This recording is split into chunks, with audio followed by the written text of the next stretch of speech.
Bueno, de nuevo bienvenidos y bienvenidas y bienvenides. Vamos a dar inicio a la jornada. Mi nombre es Nahuel Sosa, yo soy sociólogo. Tuve también la suerte y la fortuna de haber sido alumno de Daniel. Soy abogado y también soy docente en la Universidad de Buenos Aires e integro el equipo de Argentina Futura que dirige el doctor Alejandro Grimson. Venimos haciendo estos foros universitarios del futuro, que estamos muy contentos y contentas. Son 19 y probablemente después sigamos sumando otras jornadas. La verdad que hasta ahora la comunidad científica, académica, está participando con debates muy interesantes, tratando de hacer algo que para nuestro programa siempre fue clave y que siempre Alejandro señala, que es esta necesidad de pensar el futuro, de poder tratarlo no como lo inesperado, la incertidumbre, sino como una construcción colectiva, ¿sí? Una construcción colectiva en la cual hay derecho al futuro, hay derecho a desearlo, en la cual los distintos actores y actrices sociales pueden formar parte de cómo se va planificando, de cómo se va tejiendo distintos horizontes. Así que bueno, muchas gracias a Daniel Feierstein por ser parte, por estar coordinando hoy acá. Y antes de seguir charlando, está Alejandro Grimson, que es nuestro titular del programa y asesor presidencial, y bueno, doctor en antropología, todos y todas lo conocemos con una vasta trayectoria, y para que diga las palabras de inicio. Hola, buenas tardes a todos y todas. Bueno, bienvenidas y bienvenidos al foro que tenemos hoy. La verdad es que creemos que, como se está haciendo en otros países, es fundamental consolidar capacidades en el propio Estado argentino para, para poder analizar las dinámicas hacia las que vamos, cuáles son las grandes tendencias en los temas claves, cuáles son las posibilidades en los temas estratégicos, y evidentemente esto se viene haciendo de manera creciente en varios países, a veces en el ámbito del poder ejecutivo, a veces en el ámbito del poder legislativo, pero la capacidad de anticipación, de previsión, de análisis de escenarios posibles y de escenarios deseados y cuáles son las trayectorias que nos pueden llevar hacia los escenarios que queremos, es una tarea crucial, sobre todo en un momento de crisis tan aguda como la que está viviendo el mundo hoy, y de la cual es parte obviamente nuestro país, tanto en términos sanitarios, económicos, sociales. Estamos en un año realmente excepcional, por lo menos en relación a muchas décadas de historia global, y en ese sentido creemos que si bien las crisis muchas veces generan una suerte de frontera que torna más difícil salir del día a día, del momento de angustia que vamos viviendo por situaciones que nos toca atravesar, al mismo tiempo creemos que es el momento decisivo para pensar y definir cuestiones de futuro, porque son las decisiones que se van a tomar en los próximos meses, en los próximos años, los que pueden llegar a marcar muchas décadas de nuestra vida y de la vida de nuestro país. En ese sentido, nosotros cuando, frente a este enorme desafío de proponer y construir lineamientos de políticas públicas a largo plazo en la Argentina, frente a este enorme desafío decidimos apelar a la producción del conocimiento universitario, que es donde trabajan la inmensa mayoría de las científicas y los científicos argentinos, y también, por supuesto, invitar a todos y a todas quienes producen conocimiento a participar de estos ámbitos, porque creemos que el divorcio que se produjo en la historia argentina entre la universidad pública y las políticas públicas es un divorcio trágico, un divorcio vinculado a la noche de los bastones largos, vinculado a la última y terrible y trágica dictadura militar argentina, y que nos costó mucho recomponer en la democracia. Y nos sigue costando y estamos trabajando y estamos haciendo eso justamente en este foro universitario del futuro.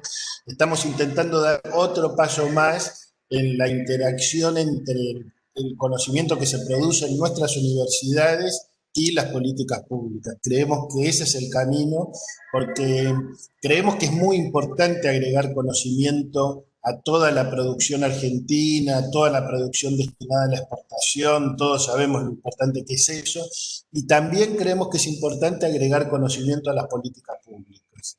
Y en ese sentido es un desafío enorme y es una tarea urgente porque no creemos que podamos construir un país como el que queremos, que es un país mucho menos desigual en términos distributivos, territoriales, de género, étnicos, raciales, etcétera, etcétera, mucho más justo, mucho más democrático, mucho más integrado, mucho más parecido a la Argentina que los argentinos y las argentinas se merecen.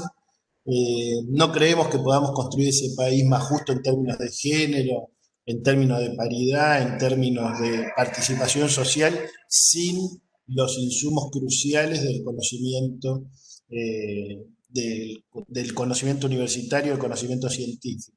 Así que esa es la invitación es una interpelación para que ustedes participen hoy, y también para que ustedes puedan enviar hasta fin de octubre o incluso quizá lo alarguemos unos poquitos días más, pero no mucho porque no tenemos tiempo, pero para que puedan enviar sus propuestas por escrito en el formulario que tenemos en la web de Argentina Futura, para que de esa manera puedan llegar a Daniel Feierstein, en este caso, como coordinador de este eje crucial, y a los otros y otras 18 coordinadoras y coordinadores de los otros ejes, puedan llegar las propuestas, las ideas, los diagnósticos prospectivos, en fin, todo lo que ustedes tengan para decir para que de esa manera colectivamente podamos construir un futuro más consistente, más sólido, basado en el conocimiento y basado también, por supuesto,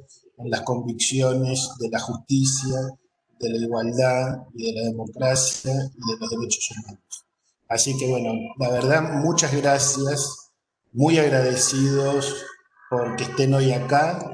Eso muestra el compromiso de ustedes con el conocimiento, con que esto pueda tener impacto en las políticas públicas, así que realmente queremos agradecerles a todas y a todos por su participación en el foro.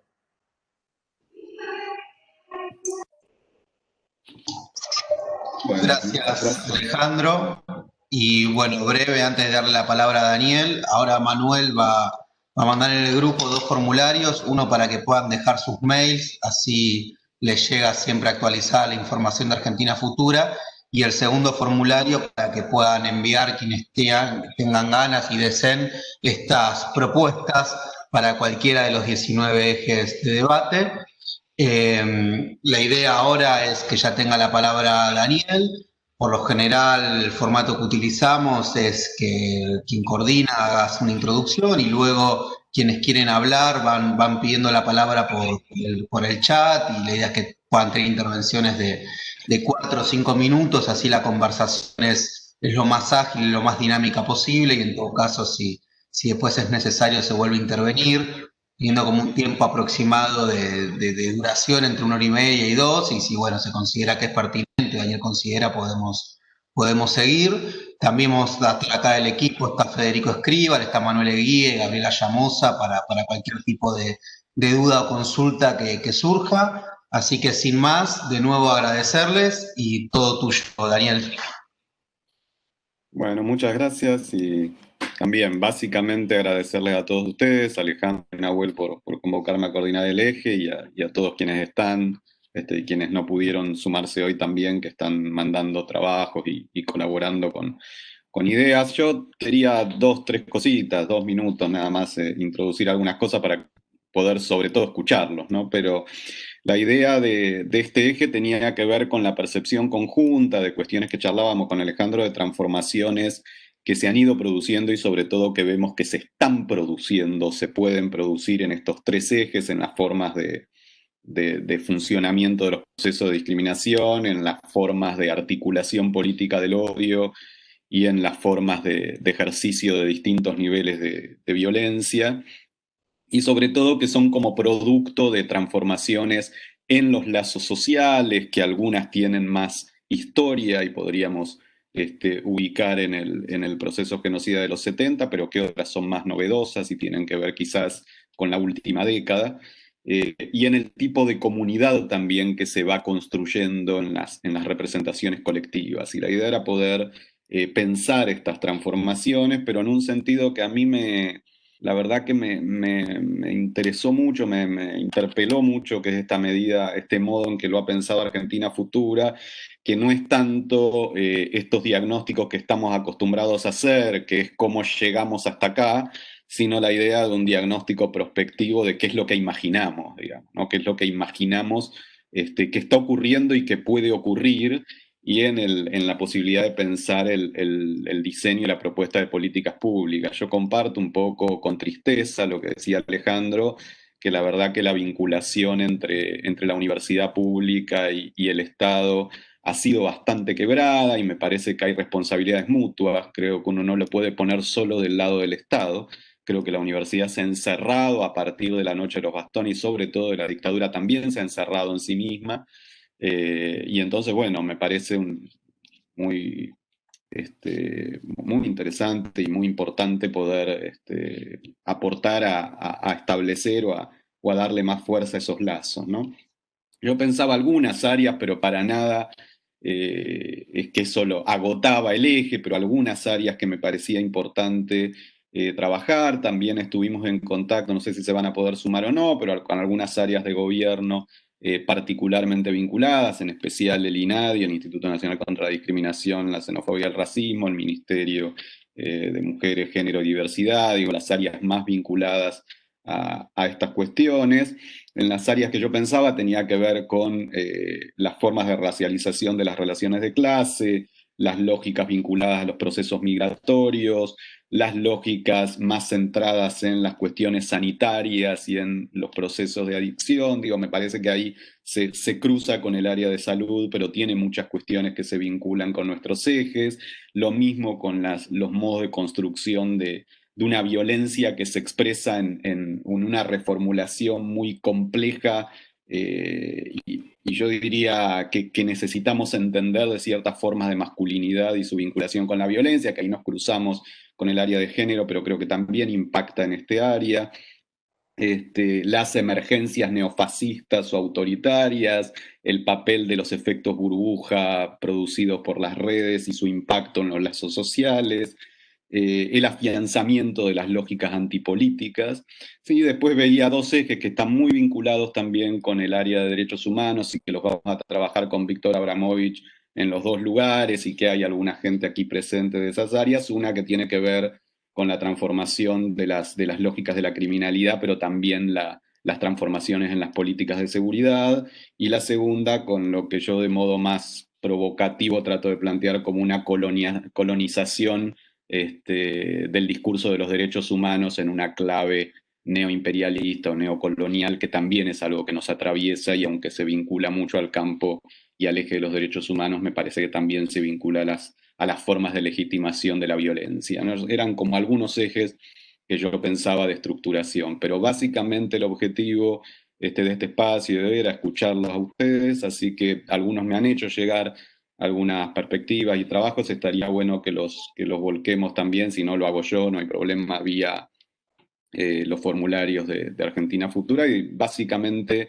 la idea de hoy era poder escucharlos a ustedes en este formato que decía Nahuel, de poder hacer una breve exposición cada uno que quiera y poder aprovechar para el diálogo, ¿no? Me parece que ese formato de 4 o 5 minutos nos va a permitir una ida y vuelta interesante, así que la idea por ahí es que puedan ir pidiendo la palabra en el chat y poder yo básicamente ir tomando nota y poder ir incorporando los distintos aportes de ustedes, ¿no? Así que nuevamente muchísimas gracias, y la idea es fundamentalmente escucharlos.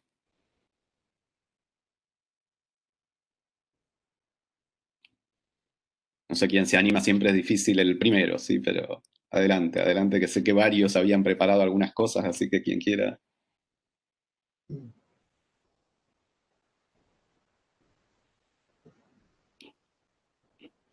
Daniel, Sí, sí, acá Matías Penos de la Universidad Nacional de Quilmes. ¿Me escuchás bien? sí, un poquito bajo. No sé si te Ah, puedes acercar más al micrófono o ver el volumen. Pero dale. bueno,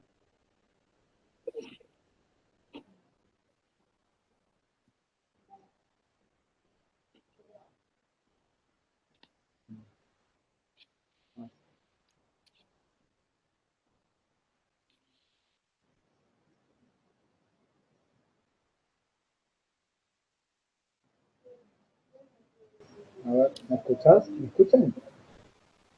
Sí, sí, te escuchamos, Matías. Dale. Mira, en función un poco de que estamos trabajando desde la red interuniversitaria de derechos humanos, lo primero que tratamos de generar un poco con la orientación de Rosario Badano, que es nuestra coordinadora, y con acá el apoyo estoy viendo a Guillermo Farfán, Victoria Candel, algunos otros compañeros, es generar, Laura Rosso, que calculo que estará también, generar un primer documento. La verdad que fue un poco a las apuradas.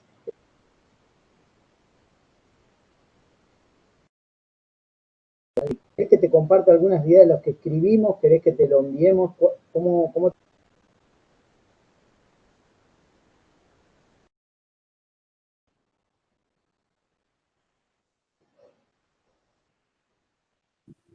Daniel está silenciado. Estás muteado. Está Perdón. muteado, me parece. Quedé muteado, sí. No, te decía Matías que lo ideal sería las dos cosas, o sea, recibirlo sería genial, pero igual si quieren comentar algunas de las conclusiones principales, estaría bueno para poder tirarlas sobre la mesa, ¿no? Para pensar. Perdón, hago una aclaración metodológica. Digamos, la idea del formulario es que quienes están aquí y quienes no están puedan mandar todas las propuestas que quieran. Una persona, un equipo de investigación puede mandar una propuesta, 3 o 5. No hay una limitación. La idea, le pueden mandar lo que quieran a Daniel, pero no dejen de mandarlo al formulario, porque la idea es que nosotros se lo mandemos a Daniel para organizar un poco mejor esa cuestión. Y aprovechar estas 2 horas para conversar, estas 2 horas para el diálogo. Bien, bien, entiendo. Bueno, no sé, en ese sentido, si quieren compartimos precisamente en Tren de Diálogo algunas ideas, más allá de que ese formulario después, nosotros no sabíamos que había un formulario estrictamente. De lo contrario, pero sería transcribir un poco lo que ya tenemos para que se les llegue y lo que ustedes quieran. Digo, si les parece, comparto entonces lo que diferentes compañeros.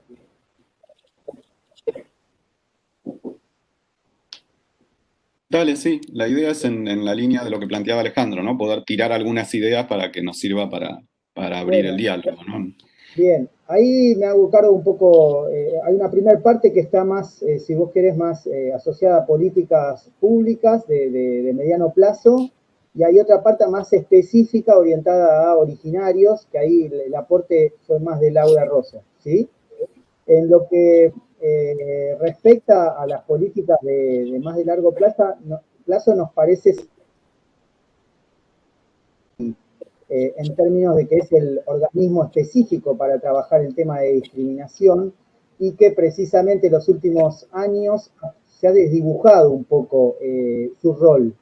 En este sentido, yo cuento, digo, la experiencia del Plan Nacional contra la Discriminación me pareció una muy buen instrumento para generar el diálogo con los diferentes actores, no solo de la gestión gubernamental, sino también de la sociedad civil, ¿sí? En su momento. Después nos parecía importante el tema de recuperar en esto el tema de la cultura de paz, derechos humanos y no violencia, ahí como términos comunes que deberían plasmar la voluntad.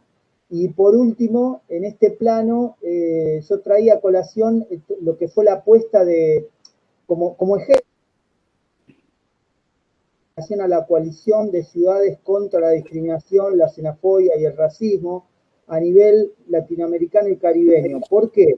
Porque me pareció muy interesante esa apuesta que lo que hacía era rescatar las prácticas que ya estaban en acción de algunos actores de la gestión pública, pero también de la gestión de la ciudadanía o de la sociedad civil.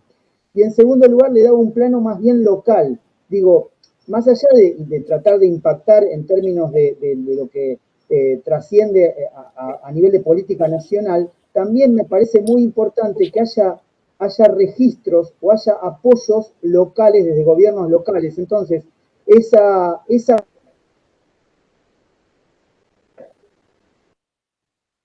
los municipios, gobiernos locales, que potenciaban lo que ya estaba en curso.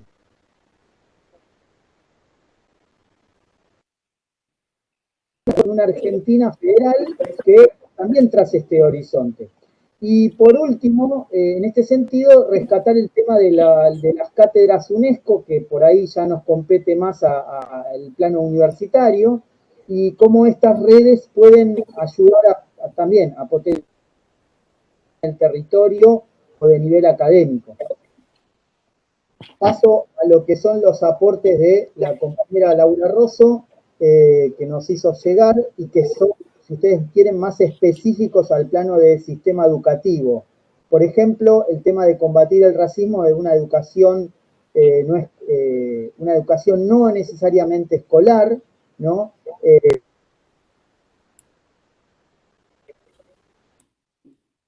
Dejar de lado el lugar que tienen los movimientos sociales y étnicos y que además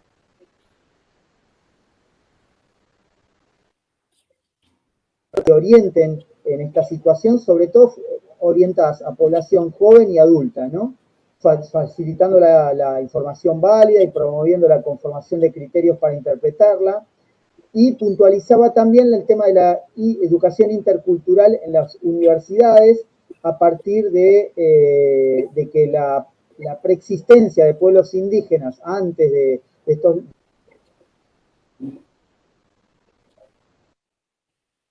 ¿no? En la identidad nacional estos enfoques, ¿no? Entonces, esto también era parte de lo que ella aportaba. Ella dice, interculturalidad debe adoptarse como enfoque político-pedagógico y en consecuencia curricular a través de procesos de enseñanza-aprendizaje que se asegura el acceso de conocimientos sobre pueblos indígenas, su situación actual, cultura.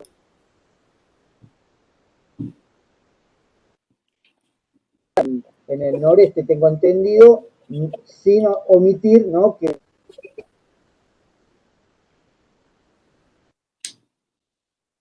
¿no? Pero bueno, estos son los aportes que puedo sumar al debate, ¿no?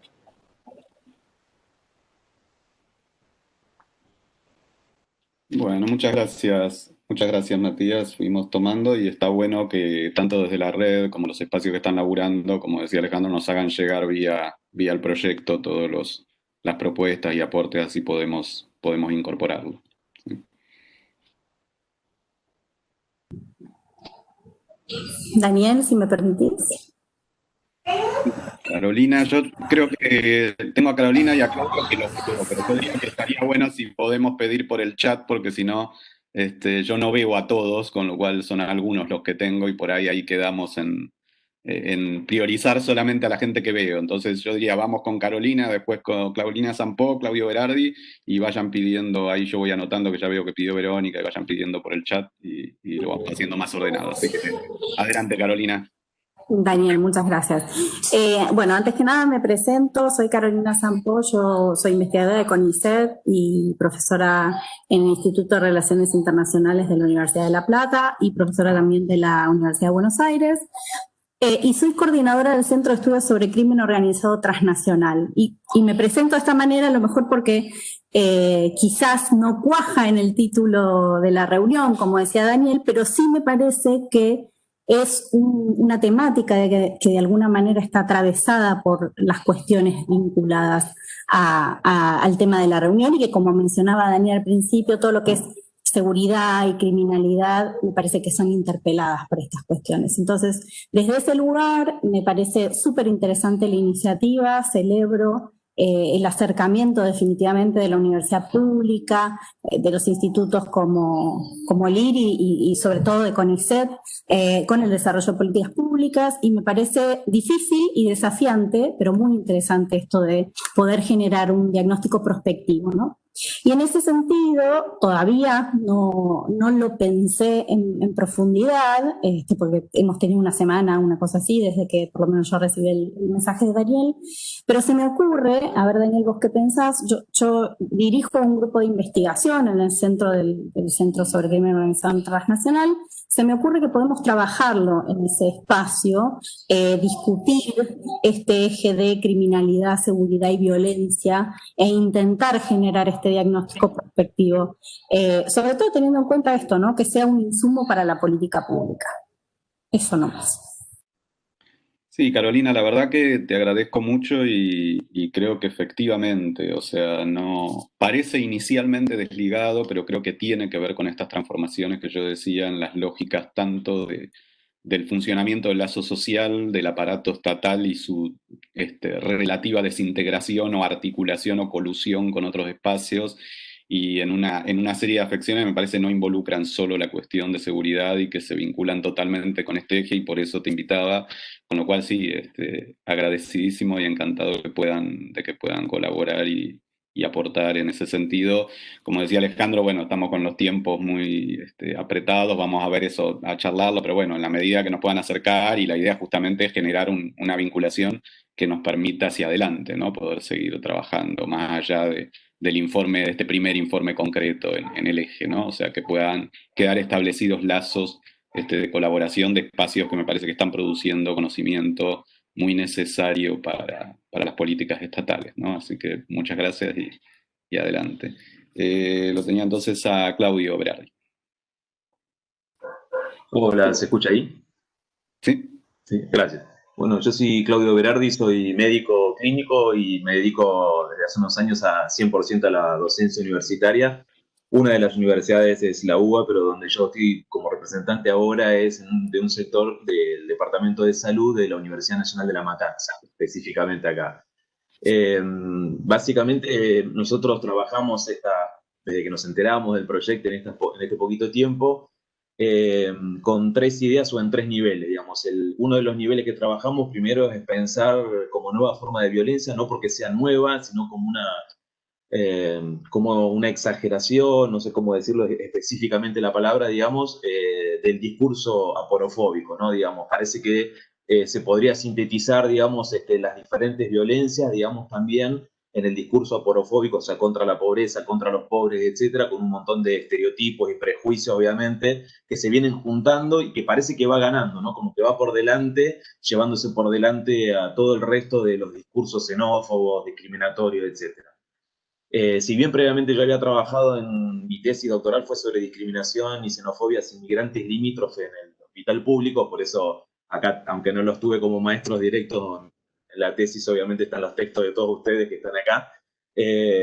Nosotros, nuestra propuesta es que habíamos encontrado en salud, en La Matanza, hace muchos años y después desapareció, puntos en común, digamos, aunque parezca mentira, con algunas partes de las estructuras de seguridad que cursaban materias adentro de la universidad. Me refiero específicamente a una parte del sector de seguridad de la policía que cursaba materias. Una cosa curiosa es que en todos esos años en los cuales yo trabajé en la universidad y ellos estaban también, estábamos segregados, o sea, comíamos en diferentes sectores del comedor, nunca nos cruzábamos bajo ningún punto de vista en ninguna materia ni en un pasillo y no podíamos hacerlo, pero como en salud teníamos dispositivos, digamos, en los cuales teníamos que hacer participar a los demás, se dieron algunas cosas muy curiosas, que cuando pensábamos la participación en común, prácticas comunes, cursos comunes, con la fuerza de seguridad que transitaban por ese lugar, nos fue muy bien, muy fun, y descubrimos un montón de cosas e incluso sacarnos nosotros los prejuicios que teníamos sobre la visión que ellos tienen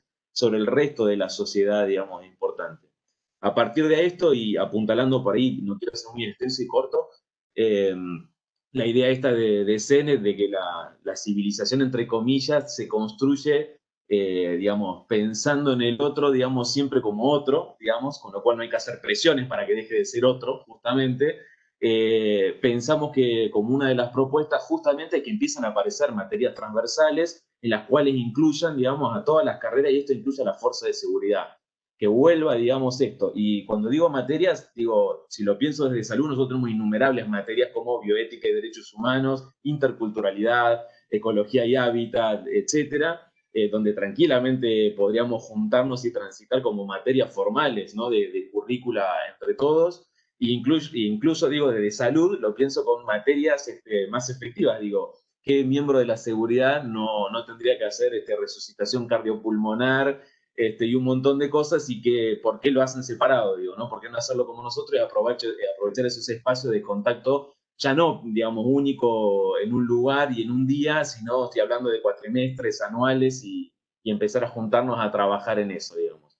Esa era una de las propuestas, por ahí es casi la más llana, pero después teníamos otra que era una revisión interna, generar proyectos de investigación hacia revisión interna académica en la universidad sobre los espacios de cómo invisibilizamos, digamos, a los pueblos originarios, a otra forma de violencia, la violencia de género, etcétera, dentro de las materias propias de la universidad. Y nuestra tercera propuesta, porque ya nos animamos de cara rota un poquito, es macro, que es apoyar, aunque no sabemos todavía bien el estado en el que está, suponemos, la ley, apoyar el tema de generar alguna carga punitiva hacia el negacionismo. Sabemos que esto se trae en Argentina, pero nosotros queríamos también que no sea solo sobre el negacionismo, sobre la última dictadura cívico-militar, sino también sobre cualquier forma de negacionismo hacia, por ejemplo, pueblos originarios y un montón de cosas que tiene que ver, más delitos que tienen que ver, como, por ejemplo, plantar la idea de poner un falcón verde a otro diputado, a un senador o a otra persona, que sea también, que tenga carácter punitivo como delito, digamos, importante como Estado, digamos. Bueno, perdón, me extendí un poquito, pero las tres ideas. Bueno, muchas gracias, Claudio. La verdad que también muy, muy interesante el tema que planteabas, el discurso aporofóbico. Sé que anda por acá Pablo Vidal, que siempre está insistiendo con esto también, y me parece interesante verlo como una de las transformaciones en las lógicas de la subjetividad. Y la verdad que sí, pensar, yo creo, bueno, hay varios de ustedes que trabajan en el área salud, y me parece que es un área central para incluir en el eje, ¿no? Más allá de las cuestiones específicas de salud.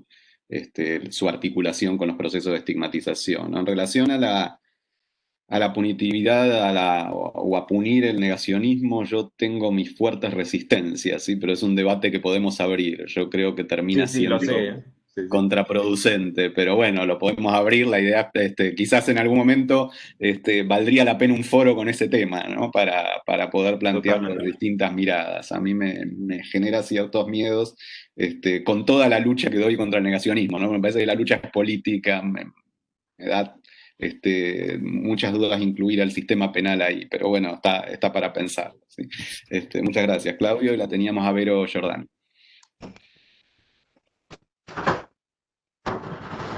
¿Qué tal? Buenas tardes a todos, a todas. Para quienes no me conocen, me presento, soy socióloga, investigadora del Instituto de Estudios de América Latina y el Caribe, de la UBA y del CONICET.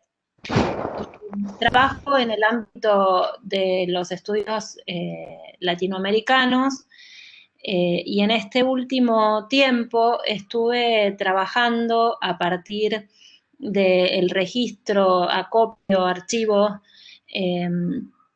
de información, de datos a propósito del negacionismo en América Latina respecto de la pandemia, y toda esa información que fui acopiando fue decantando en una idea que en este momento está en proceso de elaboración con un conjunto de investigadores y becarios, a propósito de el duelo. La iniciativa que estamos intentando llevar a cabo es la creación de un archivo del duelo, poder tomar registro de las situaciones que en principio en Argentina, pero en otros países de América Latina se fueron dando a propósito de las muertes en pandemia y la poca visibilización de la muerte como tal, la imposibilidad de unos procesos de duelo en condiciones como las que antes de la pandemia las distintas sociedades acostumbraban a acompañar en ese tránsito a sus muertos, nos llevó a pensar que esta situación podía ser registrada y podía ser abordada en primer lugar desde el punto de vista de las imágenes, de los testimonios, y que podía ser un insumo para una recuperación de la memoria de esta catástrofe, de la cual quizás en este momento no hay una conciencia generalizada acerca del impacto que puede llegar a tener en los vínculos sociales en el futuro inmediato y por supuesto el valor histórico que esto puede tener. Y bueno, en esos caminos ando transitando y la verdad es que me fui enterando de la existencia de este foro de manera muy oblicua. Daniel me acercó la invitación para participar hoy, pero digamos que hay cierta confusión generalizada acerca de cómo corresponde acceder a estos foros, propuestas de qué, para qué, digamos, como nos vamos enterando en el camino, así que estoy acá para contarles el interés, la inquietud por la cual me acerqué y ver de qué manera esto puede cuadrar o no en el ámbito este que nos están proponiendo desde el Estado Nacional. Bueno, esta es mi presentación simplemente y quedo atenta a los intercambios que sigamos teniendo durante la tarde de hoy. Bueno, muchas gracias, Vero, y bueno, estamos al tanto de lo que venís haciendo, y bueno, quedamos obviamente en contacto y lo que nos puedas aportar va a ser muy importante. Estaba Ani Ocoró.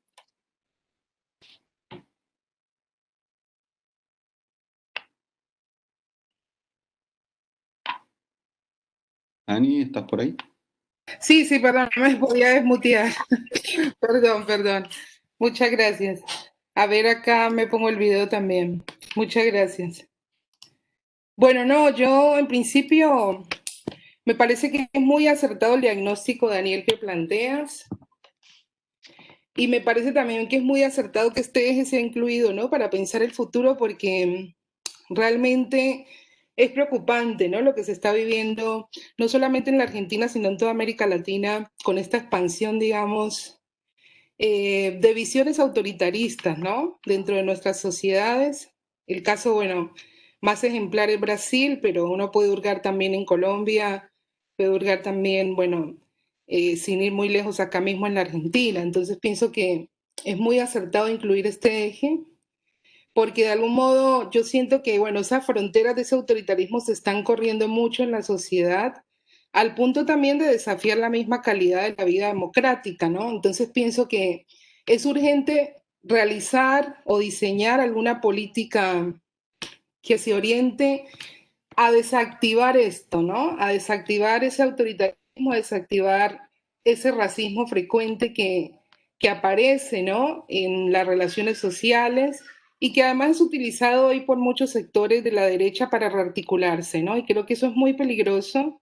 Y uno lo ve también en el caso brasileño, como también estos movimientos ultraconservadores, fundamentalistas cristianos, ¿sí? Se nutren, y las mismas derechas, ¿no? Se nutren de este discurso racista y de esta exacerbación de la violencia, ¿no? Donde el todo se vale para eliminar al adversario, ¿no? Que es ir en contra también de la política, como tú también habías planteado, ¿no? Entonces, o incluso acá, ¿no? Apelar, por ejemplo, a la dictadura. Hace poco una diputada de Cambien, bueno, todo el tiempo apelar a estas cuestiones sin ninguna censura política, ¿no? Sin ninguna censura social, tratando de justamente de instalar o acrecentar ese nivel de violencia, ¿no? Entonces pienso que allí es fundamental, digamos, que en este eje nosotros podamos pensar una política o el antirracismo justamente dentro de las políticas sociales del Estado, ¿no? Para contribuir justamente, reitero, a desactivar esto porque está creciendo, porque es preocupante, porque la derecha se rearticula con lo peor de nuestras sociedades, ¿sí? Y que lo utiliza justamente para que algunos sectores se empoderen alrededor de ese discurso que sigue dejando afuera a muchos, ¿no? Y que sigue perpetuando las desigualdades estructurales que se viven en la región, ¿no? Una región que enfrenta desigualdades de género, desigualdades económicas, profundas desigualdades territoriales, por ejemplo, que en la Argentina se viven, ¿no? Y que el presidente también ha planteado esta necesidad de construir un país más federal, justamente atendiendo a esas desigualdades territoriales, pero también las desigualdades étnico-raciales. Creo que ahí hay que trabajar muchísimo, ¿sí? Y creo que hay que discutir en serio el racismo que se vive en la Argentina, y hay que discutirlo también desde políticas que puedan incorporar una perspectiva étnico-racial, que puedan incorporar una perspectiva interseccional. Justamente la interseccionalidad permite ver esa relación y esa articulación entre todas esas desigualdades sociales para poder desactivar esto y para que, como Dubé ha venido planteando, no haya una salida justamente fácil hacia el autoritarismo, ¿no? Creo que es necesario pensar esto y pensarlo en serio, y bueno, por eso reitero la importancia de que este eje esté acá, porque bueno, el ascenso de las derechas, el golpe, por ejemplo, en Bolivia, bueno, todas esta serie de situaciones lo que nos muestran es la necesidad de trabajar en la contrahegemonía, y las políticas educativas ahí son fundamentales, pero tienen que ser políticas que se tomen en serio el antirracismo, y reitero que sean políticas interseccionales, es decir, que nos permitan actuar de una manera intensa, capilarmente, ¿no? Una política así de pulpo, que se esparza por distintas instituciones del Estado para desactivar, ¿no? Ese racismo, desactivar ese fundamentalismo creciente y ese autoritarismo en nuestras sociedades. Así que bueno, eso quería decir, digamos, en concreto es esto, ¿no? Incorporar una perspectiva antirracista e interseccional en las políticas públicas, ¿sí? Y que discuta de fondo esto y que contribuya a desactivarlo, ¿no? Porque es preocupante. Y coincido plenamente con el diagnóstico que sustenta el eje. Eso quería decir, gracias, Daniel.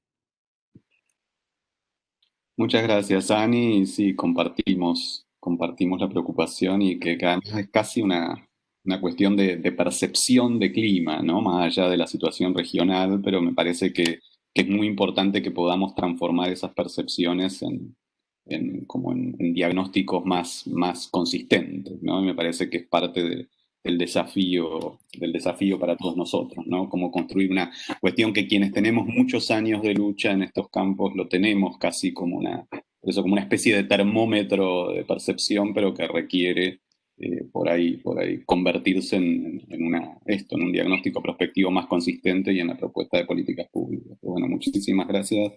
La teníamos Ana González, que estás como Daniel Ciesa, pero te tenemos a vos, Ana, así que adelante.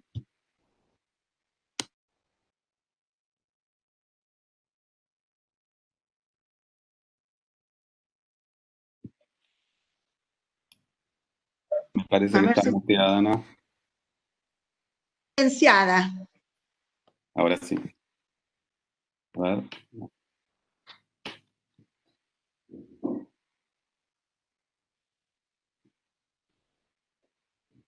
No, Ana, seguí muteada.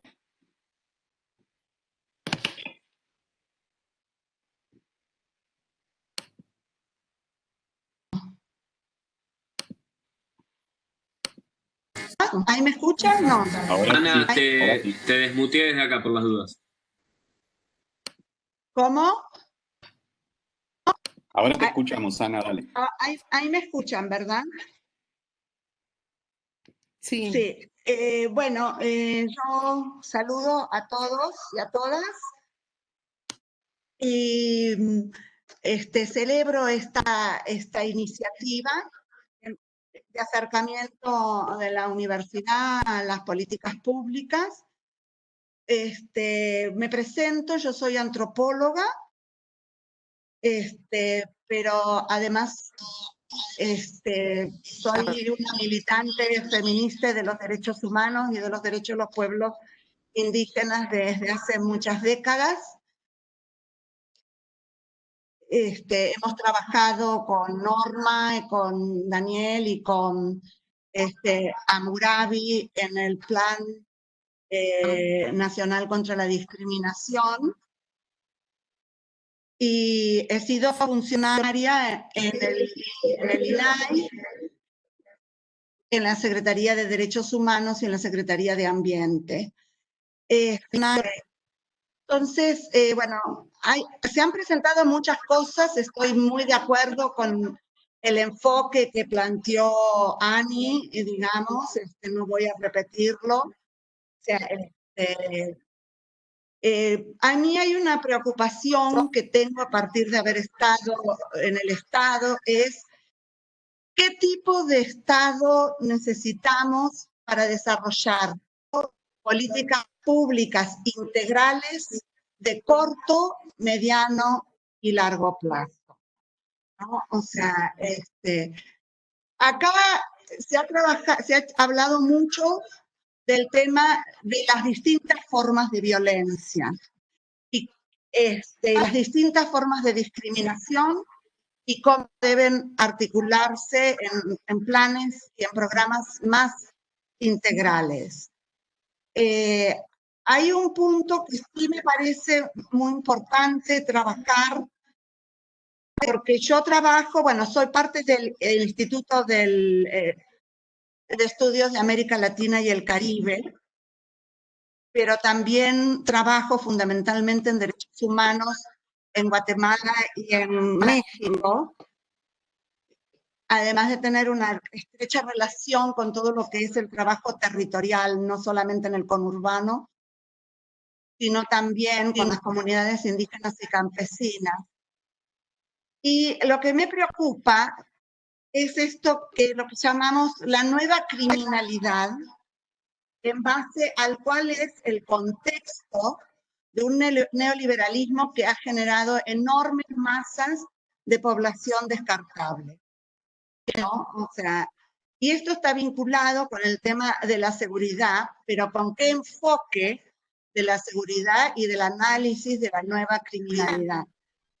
Esto es muy largo, porque implica trabajar en muchos niveles, con muchas instituciones, pero sobre todo trabajar en el territorio, con las organizaciones territoriales y las instituciones que están en el territorio. No quiero seguir desarrollando esto porque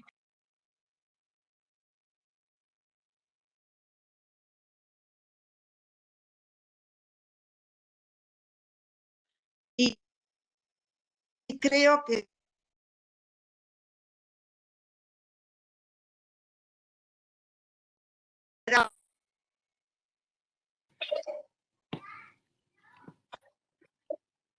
en el futuro. Discúlpame, Ana, vamos a seguir con otro participante porque, perdón, así se va muteando. Si podemos seguir con otro participante hasta que se le corrija el audio a la colega, por favor. Nahuel, así podemos seguir. Nahuel, una cosa, ella está logueada en 2 aparatos y es eso lo que interfiere. Por si eso. Si se loguea en uno va a ser más fácil. Bien, que continúe el que... Cancelé el audio de uno y igual no... Igual no... Y por ahí probamos en un rato, Ana, a ver si se te escucha mejor, si no, de todos modos, continuamos en contacto. Yo seguiría con Federico Loren y después vemos si podemos retomar con Ana, a ver si se escucha mejor. Bueno, gracias, Daniel. Antes que nada, quiero agradecerle a Alejandro Grimson, su equipo, y a vos, Daniel, por el espacio. Estamos recibiendo hace ya algunas semanas, incluso algunos pocos meses, estas invitaciones, y a mí me interpela tanto en mi rol principal como docente investigador en la Universidad Nacional de Mar del Plata, pero también como autoridad que circunstancialmente soy y que estoy muy interesado en poder articular esto institucionalmente.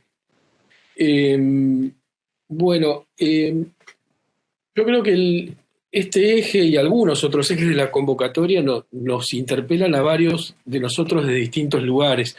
Y de hecho, yo estuve dudando entre mandar alguna propuesta y participar de al menos 3 o 4 ejes del foro, ¿no? Y de todas maneras creo que eso se puede ir ordenando en el transcurso y veremos incluso dentro de este foro que en el que estamos participando hoy, como quienes estamos quizás en distintos campos de investigación, de preocupación y de intervención, podemos ir también enriqueciendo nuestros debates.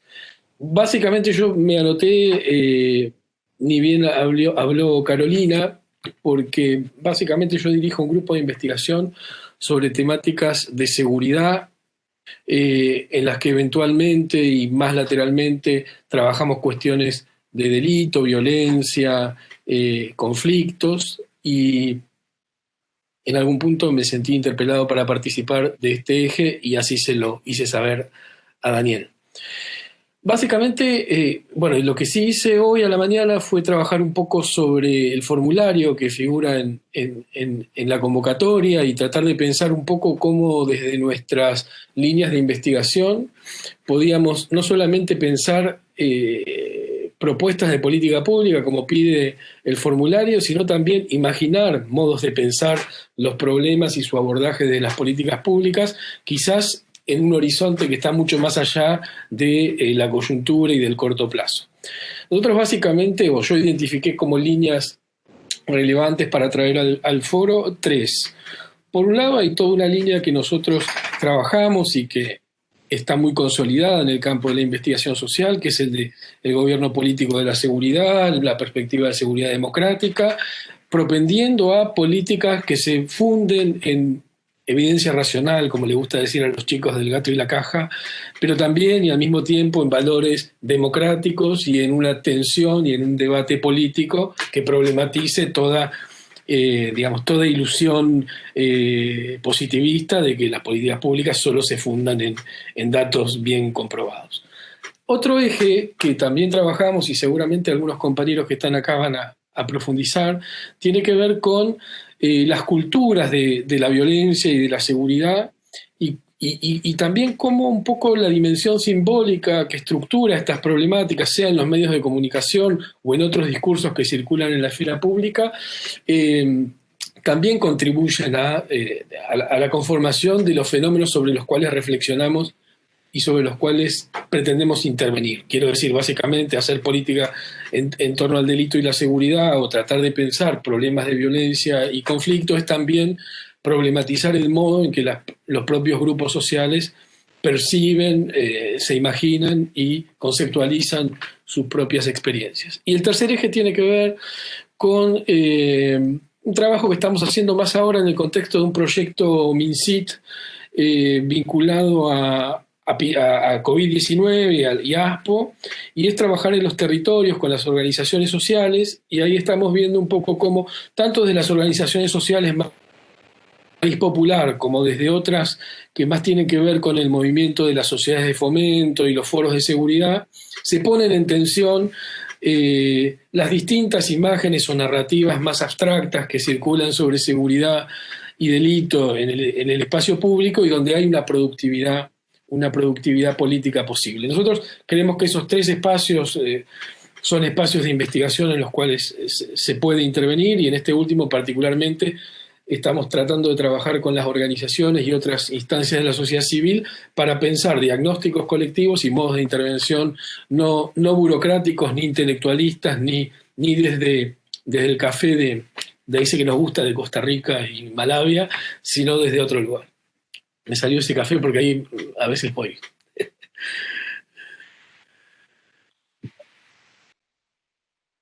Bueno, muchas gracias Fede, recibí, la verdad que está bueno lo que mandaste, y dos cositas. Por un lado, efectivamente, los ejes tienen muchos puntos de articulación y tratamos de estar en diálogo, y bueno, obviamente que acá te queremos en relación a tus aportes, pero eso no quita que no puedas hacerlos también en otros lados, porque hay temas que se transversalizan, ¿no?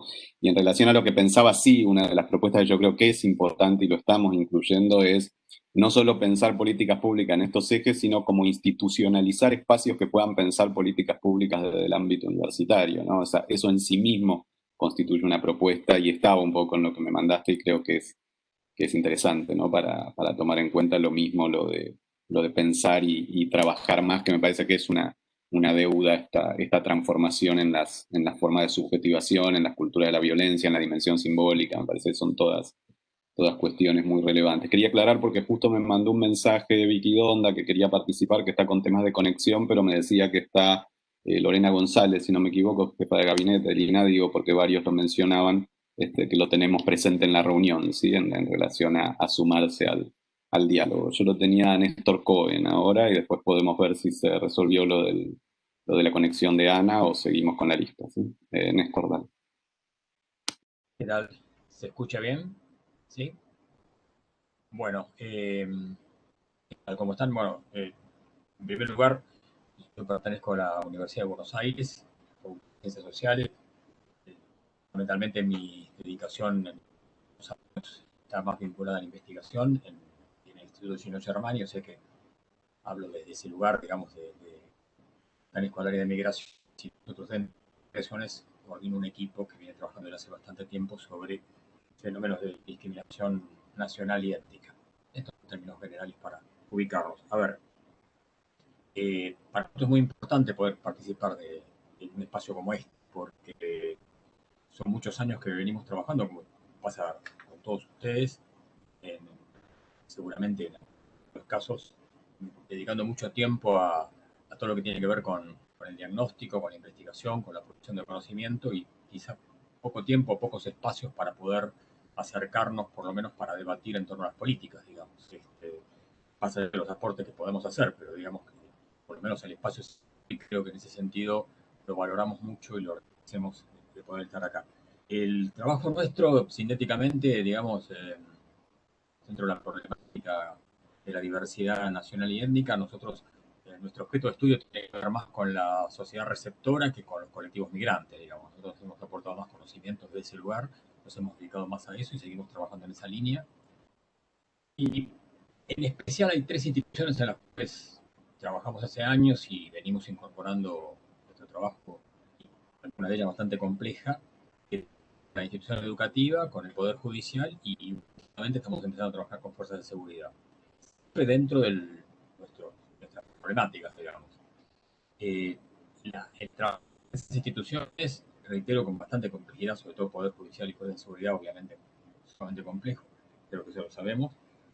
Lo hacemos porque entendemos que son tres instituciones a través de las cuales el Estado de algún modo administra la diversidad. Nosotros solemos decir que el Estado materializa su política a través de distintos espacios y por lo menos en esas tres instituciones ocurre cotidianamente. Que trabajar para entender y para visibilizar un poco qué ocurre al interior de cada una de ellas. Esto, por eso se mencionó, coincidimos en cuanto a la violencia, al autoritarismo, coincidimos en ese diagnóstico, digamos, ese fenómeno discriminador que es muy visible. Pero en realidad, y quiero que se entienda decir, a mí personalmente me preocupa más que eso, a mí me preocupa qué ocurre con ese otro espacio que es invisible, digamos, ¿no? Donde todo el fenómeno está naturalizado. Porque el fenómeno, digamos, cuando la violencia está y se manifiesta, cuando el fenómeno autoritario se transparenta, de algún modo es más fácil, pero por lo menos las reglas del juego quedan más claras, digamos. Yo creo que lo problemático justamente en estas cuestiones que tiene que ver con los colectivos migrantes en particular, pero pasa también con otros colectivos. Yo hablo de este con el que nosotros trabajamos. Yo creo que el desafío mayor que tenemos como investigadores y como investigadoras es justamente trabajar sobre lo que aparece naturalizado y en algunos momentos estuvo acá en el país institucionalizado, que es otro fenómeno muy complejo también. Creo que donde intentamos un poco apuntar o tratamos dentro de nuestras posibilidades de poner. Y creo que justamente en estas instituciones pasa eso. En estas instituciones gran parte de la problemática está invisible, digamos. y derrama después sobre la sociedad civil. Derrama y ahí es donde en ese derrame se naturaliza, y ese es creo que donde aparece toda una cuestión muy compleja, donde, por eso digo, creo que eso es lo que requiere son políticas públicas, justamente. Es necesario, el ataque se tiene que dar desde acciones bastante intensas en ese sentido.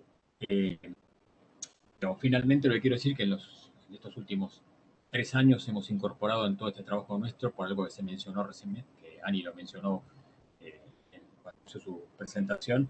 Nosotros venimos trabajando en una perspectiva interseccional, venimos trabajando desde el enfoque de raza, género y clase, pero es más reciente en nuestros aportes. Ahí estamos haciéndolo hace poco tiempo, hace 3 años que estamos con eso, estamos un poco como aprendiendo bastante respecto de esa perspectiva y de ese enfoque. Pero bueno, eso sintéticamente es lo que estamos haciendo, y obviamente queremos participar acá y aportar, y además felices de poder compartir también con todos ustedes. Bueno, muchas gracias Néstor. Recibimos también el aporte que mandaste, la verdad que muy bueno, el pequeño documento que nos hiciste llegar en relación a la cuestión migratoria. Hay un tema que dejo abierto de lo que planteás, que me parece muy rico, que es, vos planteabas como estas formas de naturalización, ¿no? Y por un lado, la naturalización institucionalizada, está bueno pensarlo y que lo tomo, y me queda la duda y lo tiro como problema, ¿no? Para vos y para los que siguen, ¿no? Pero la invisibilización que ocurre a partir de la corrección política, porque me genera dudas si esa invisibilización no puede ser como un paso positivo, o si esconde una violencia que emerge después de otras maneras, ¿no? Y hay como líneas distintas de análisis de esto, pero me parece una problemática interesante para plantearnos. O sea, ¿qué pasa cuando esas formas de estigmatización no pueden emerger? No porque están institucionalizadas, sino porque la corrección política de ciertos espacios, no solo del Estado, no la permite, y si constituye una conquista o no, ¿no? Que yo tiendo a pensar que sí, pero digo, es todo un debate, ¿no? En qué medida constituye o no, pero lo tiro y lo dejo abierto por ahí en alguna segunda ronda. Me lo tomás, Néstor, o quien quiera, ¿no? No la veo, me parece que perdió la conexión Ana González, así que vamos a seguir con Víctor Tarico.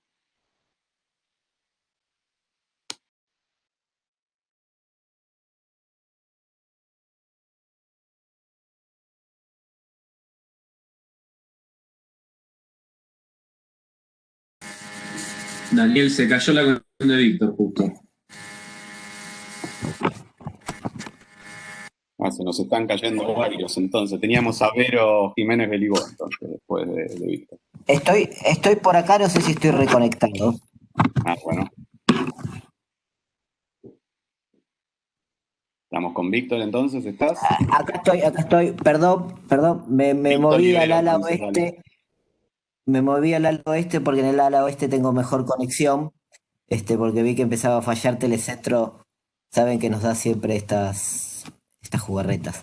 Bueno, en principio, muy agradecido por la invitación, y muy contento de participar de este panel con tanta bibliografía de la que uno ha trabajado. Me genera mucho orgullo, mucha alegría. Y en principio contarles que yo junto con Ezequiel Ipar trabajo temas de discurso de odio. Desde un tiempo venimos investigando esta cuestión, un poco siempre tratando de afinar qué es eso de los discursos de odio, ¿no? Porque es un concepto que también tiene su fetichización, ¿no? Que a veces ilumina y que a veces también termina como ocultando unas cuantas cosas. Así que estamos tratando de entender un poco cómo funciona eso. Venimos hace un tiempo impulsando la creación de un observatorio sobre la circulación de discursos de odio en el INADI, en el Ministerio de Género y Diversidades, de Mujeres, Género y Diversidades, en la Defensoría del Público.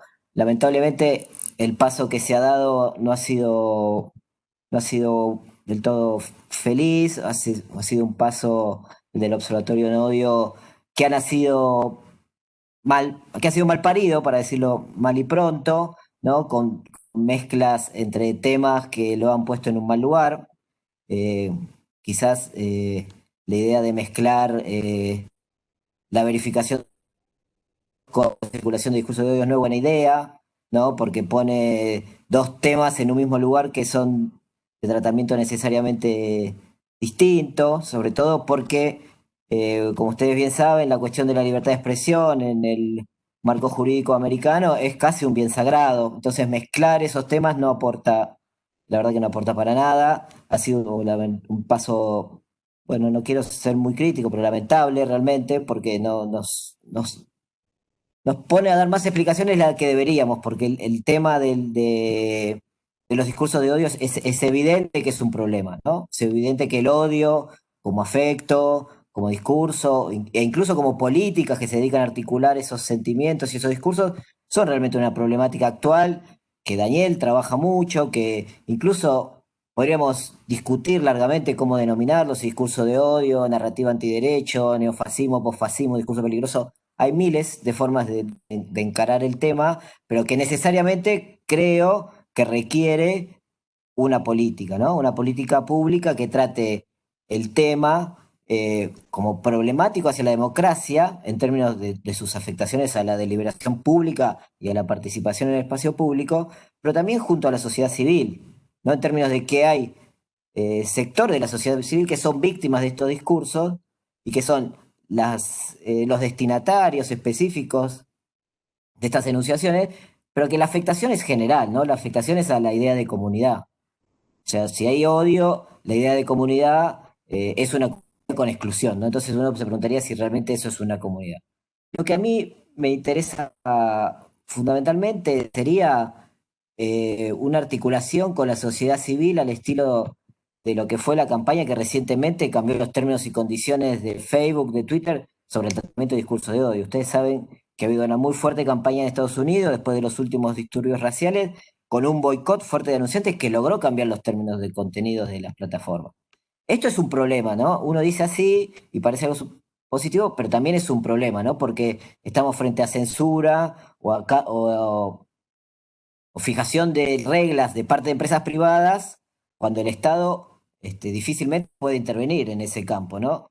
Bueno, eso que también es otro problema, sin embargo, me parece que lo que marca es que el camino, lejos de ser un camino jurídico, camino de la acción de la sociedad civil. Me parece que la clave con esta problemática es que podamos pensar políticas que articulen al Estado y la sociedad civil para indicar el grado de peligrosidad o de problema que genera esta cuestión del odio, y también que empiece a pensar, no, la pregunta es qué hacer, porque me parece que hemos avanzado mucho con los diagnósticos, y creo que existe ya algunos consensos claros sobre qué significa el odio, pero estamos un poco flojos todavía pensando qué hacer, ¿no? ¿Qué hacemos frente a esto? Yo creo que ahí no tenemos tanta claridad, pero me parece que es el gran desafío y que es un desafío que necesariamente tiene que articular sociedad civil y Estado, porque me parece que la sociedad civil en este momento, y sobre todo por lo que es el contexto y la tradición jurídica americana, que no es la europea de la prohibición,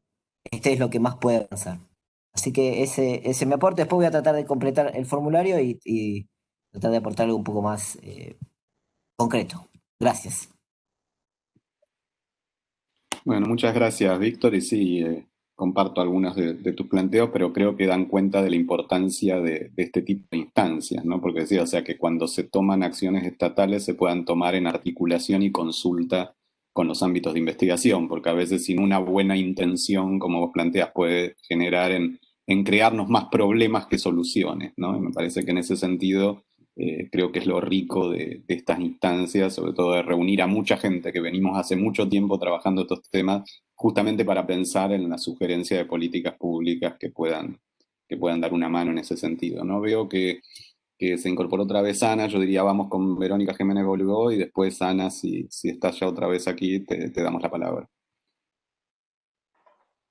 Bueno, gracias. Gracias antes que nada por esta iniciativa que celebro, estos encuentros que además me consta que se están realizando en varios espacios de la administración estatal y que la verdad que me parece que son iniciativas que suman. Yo me presento, soy Verónica Jiménez Bolgó, soy socióloga y me especializo en sociología de las religiones y de las creencias.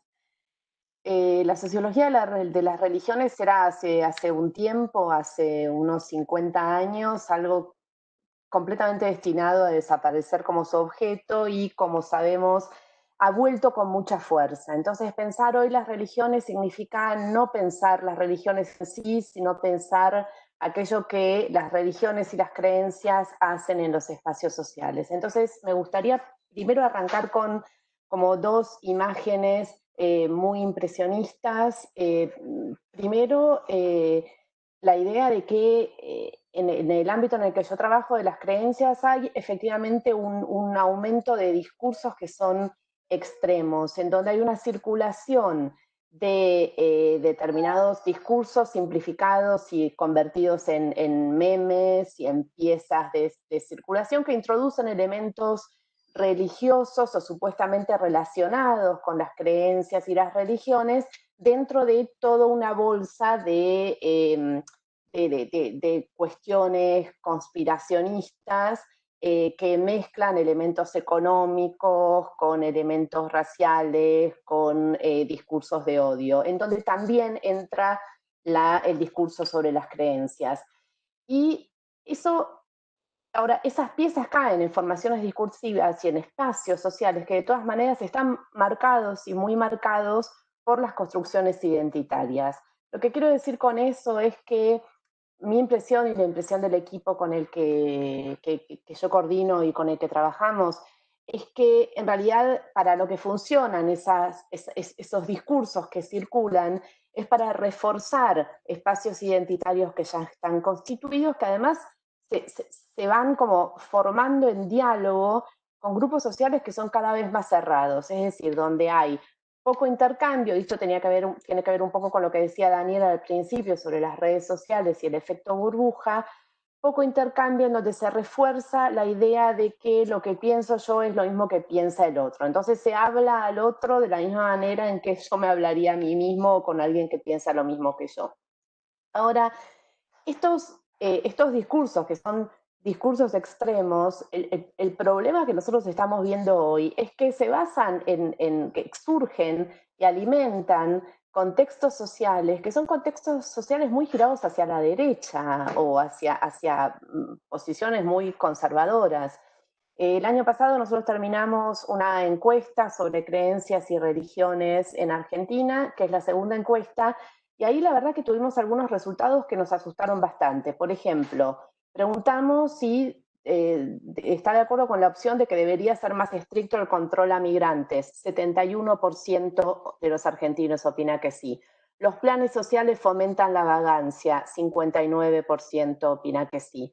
Debe implantarse la pena de muerte para delitos graves. 50% opina que sí. Entonces, estas piezas de discursos, que son piezas de discurso extremos, que muchas veces son tomadas y las tomamos nosotros de manera irónica, circulan en lugares sociales que están muy impregnados por un discurso que es realmente conservador y sobre todo que refuerza ideas e imágenes de alteridad.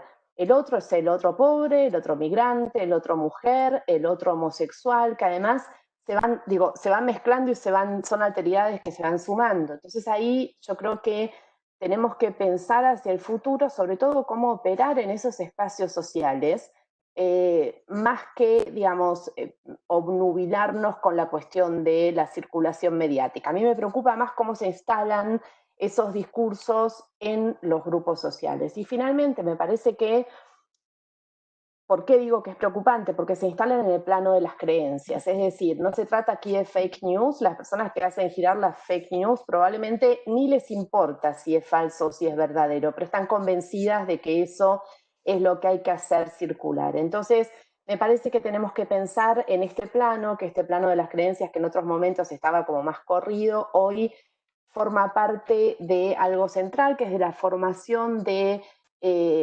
grupos identitarios que además ven cómo con estos discursos se refuerza su propia posición y que sobre todo tienen miedo a la pérdida. O sea, este discurso de odio surge básicamente de espacios de miedo, ¿no? De miedo a perder dinero, a perder capital, a perder prestigio, a que mis hijos tengan menos de lo que yo tuve porque el que está al lado que estaba peor antes, ahora está mejor.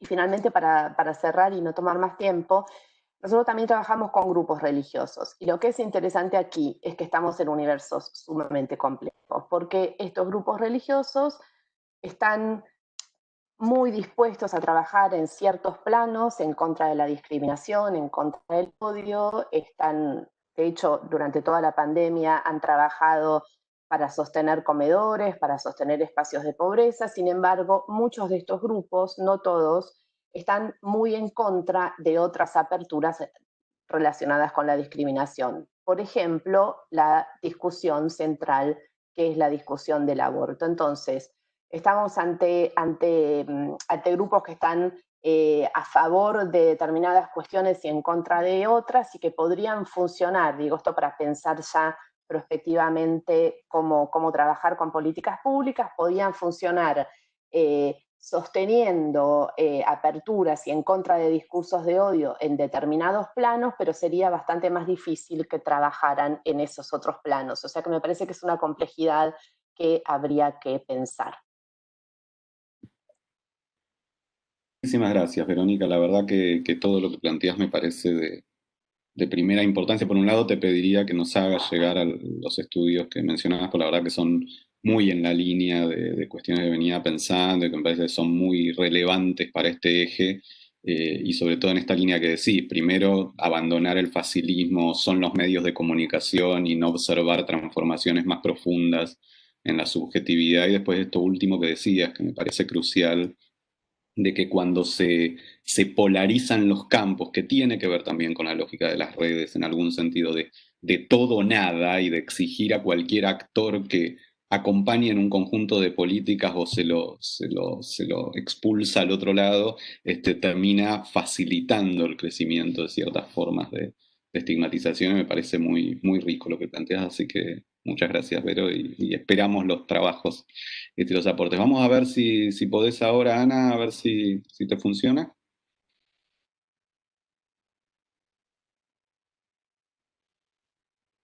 Sí, pido disculpas porque creo que era mi computadora la que estaba complicando las cosas. ¿Ahora se escucha bien? Perfectamente. Bueno, tuve que ir a cambiar la computadora. No, yo no quiero tomar mucho tiempo porque me parece que acá hay aportes muy grandes que se han hecho. Creo que hay enfoques que comparto pero sí lo que planteaba era que una preocupación que es que en el marco de esto, de todo este debate y todos estos aportes que se pueden hacer desde la universidad para las políticas públicas, es importante también conversar qué tipo de Estado, digamos, y qué tipo de formas de articulación entre las distintas instituciones hacen falta para políticas públicas integrales, porque tal como vienen haciendo los aportes, es evidente que políticas para prevenir la violencia y las distintas formas de violencia que se articulan de distinta manera, hacen falta políticas bastante integrales y complejas, ¿no? O sea, donde por un lado están los funcionarios del Estado, la academia, las organizaciones sociales, la iglesia, las iglesias, etcétera, etcétera. Y a mí uno de los puntos que me parece importante es ver el tema de las nuevas criminalidades en el marco y cómo enfocar este tema en el marco de un neoliberalismo que avanza dejando enorme cantidad de población descartable. Y esta experiencia yo la tengo en relación mucho a lo que ha sido mi experiencia de muchos años y décadas de trabajo en el conurbano, que yo lo veo con mucha preocupación. Y que en Argentina y en el conurbano no se han agudizado estas situaciones por la existencia de las organizaciones sociales. Pero que habiendo trabajado en Guatemala y en México, donde el tema de la religión es muy importante, según lo que decía Verónica, me parece que es un tema que no podemos minimizar, ¿no? O sea, ahí nomás porque creo que ya no me demasiado tiempo. Bueno, muchas gracias, Ana. Teníamos a Sandra Cir. Sí, hola, ¿me escuchan? Sí, bueno, perdón que estoy sin video, pero tengo una mala conexión hoy. Así que bueno, yo también agradezco, por supuesto, el espacio y celebro también la iniciativa. Bueno, me presento, yo soy historiadora del arte, estoy dirigiendo en este momento el Centro de Investigaciones en Arte y Patrimonio, que es un instituto de investigación que depende de la UNSAM y de CONICET también. Bueno, yo voy a ser breve. En realidad nosotros como historiadores del arte, lo que pensamos que nuestro aporte es por ahí poder pensar las violencias y los tipos de discriminación desde lo que se visibiliza o invisibiliza en las imágenes, ¿no? Tanto de originarios como de minorías en general, como cuestiones de género también. Vamos a presentar también en el eje de cuestiones de género y pensarlos en función de, bueno, del arte contemporáneo también como de historia del arte, ¿no? En relación entre la cultura visual y lo social, ¿no? O sea, pensar el problema de las violencias a partir de las imágenes y a partir de lo que se puede ver o dejar de ver en las imágenes. Entonces, bueno, nuestra propuesta es la educación, básicamente. Es un programa de educación que puede estar dirigido a maestros o profesores o directamente a escuela media o primaria también, para volcar y pensar estos temas a partir de ahí, ¿no? A partir de programas de educación en relación con la historia del arte, que es nuestra experiencia, que es lo que nosotros investigamos y lo que nosotros podemos aportar. Para nosotros es un poco una experiencia nueva, si bien tenemos compañeras y compañeros que están trabajando en temas de políticas públicas, en cargos públicos, en el Ministerio de Cultura, en las áreas de patrimonio y en museos también, pero en este caso nos interesa particularmente trabajar en territorio a partir de la educación. Bueno, no sé si es viable o no, nada, lo quería plantear acá, lo quería comentar acá, como para ponerlo en debate. Gracias. Bueno, muchas gracias, Sandra, y la verdad que sí, es una dimensión sumamente interesante, así que lo mismo, esperamos recibir las cuestiones, y por ahí refuerzo lo que decía Alejandro, que estaría bueno, más allá de que me manden, hacerlo también a través del Foro de Argentina Futura, si ya nos queda más institucionalizado, más allá de que yo pueda recibir todo y trabajarlo, ¿no? Verónica Constantino.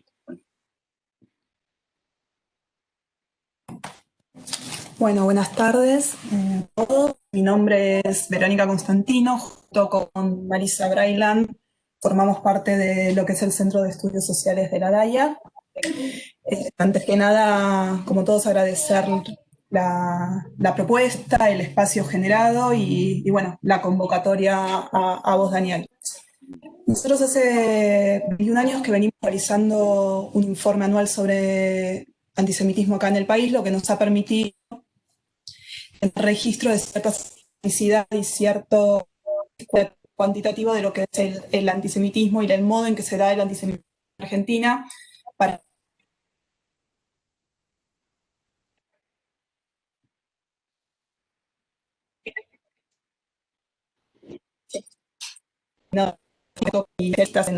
En esas temáticas. Por otra parte, venimos trabajando también en todo lo que tiene que ver con sensibilización en temas de diversidad y discriminación.